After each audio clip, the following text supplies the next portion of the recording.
అందరూ నిరాకరించి మాట్లాడో, తృణీకరించి మాట్లాడో, ఎవరు లక్ష్య పెట్టని అనుభవం, అందరూ వెలివేసినట్లు చూడడం. యేసుప్రభు నమ్ముకున్నారని వెలివేసిన వాళ్ళు కొందరు, కులం పేరు చెప్పి వెలివేసేవాళ్ళు మరికొందరు. ప్రపంచం ఎంత ప్రగతి పదవులు వెళుతుంది.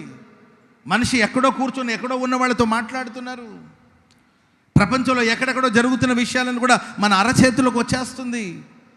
ప్రగతి పదవులో టెక్నాలజీ డెవలప్ అయిపోయి అభివృద్ధి పదవులో ఒకవైపున దేశం సాగిపోతుంటే మరొక వైపున కులం పేరు చెప్పుకొని నువ్వు ఫలానా కులపు వాడివి, నువ్వు ఫలానా కులానికి చెందినవాడని కులం పేరు చెప్పి మనుషుల్ని వెలివేయడం కొందరు, మనుషుల్ని చిన్న చూపు చూడడం కొందరు. ఇలాంటి భయానకమైన పరిస్థితులు రోజు ప్రపంచం సాగిపోతుందేమో. ప్రేమైన వాళ్ళరా, వాక్యం సెలవిస్తుంది, నా దేవుడు నేను విస్తరింప చేయాలని కోరుకుంటున్నాడు. కనుక నీ జీవితంలో ఎన్ని గాయాలున్నా, ఎన్ని బాధలున్నా, ఎన్ని వ్యాధులున్నా, నీ గాయాలన్నిటి నా దేవుడు కట్టబోతున్నాడు. నా దేవుడు నీకు ఆరోగ్యాన్ని ప్రసాదించబోతున్నాడు. సంపూర్ణమైన ఆరోగ్యాన్ని దేవుడు నీకు అనుగ్రహించబోతున్నాడు. స్వస్థతనిచ్చి ఆరోగ్యం ఇచ్చి గాయాన్ని కట్టి నేను విస్తరింప చేయునుగాక. యాకోబు నివాసములను కరుణించి ప్రియులరా గుడారమును ఆయన బానిసత్వం నుండి, చెరల నుండి బయటికి తీసుకొస్తాడంట. కొన్నిసార్లు కుటుంబాలు బానిసత్వంలో ఉండిపోతుందండి.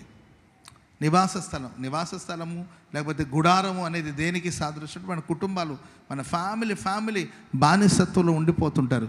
దేవుడు అంటాడు, నేను కరుణించి యాకోబు నివాస స్థలమును కరుణించి ఆ బానిసత్వం నుండి వెలుపలకు రప్పిస్తాను. ఇక మీదట పట్టణం కొండ మీద కట్టబడుతుందంట. ఆమె చెప్పండి గట్టిగా. కొంతమంది ధైర్యంగా బయటికి రాలేరు, భయాలు. ఫ్యామిలీ ఎక్కడో మరుగై ఉండాలి, చాటున ఉండాలి. ఎందుకు వచ్చిన గొడవ అని, అదొక బానిసత్వం.